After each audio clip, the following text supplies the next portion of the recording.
अस्सलामुअलैकुम, आप देख रहे हैं बोल न्यूज़ और मैं हूं सनिया मलिक और मैं हूं सादिया सैमसन। सबसे पहले आपको बताएं कि chief of army staff general Asim Munir ने जनूबी वज़ीरिस्तान और डेरा इस्माइल खान का दौरा किया है।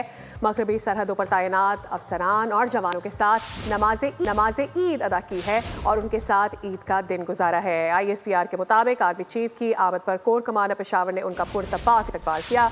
Army chief general Asim Munir ने नमाज ईद के बाद मुल्क की खुशहाली इस्तेहकाम के लिए दुआएं मांगी।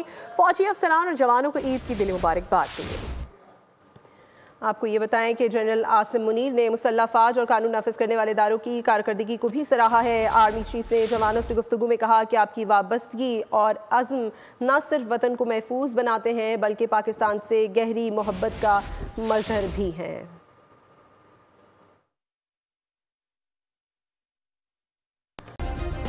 सब्सक्राइब करें और बेल दबाएं ताकि कोई खबर रह न जाए।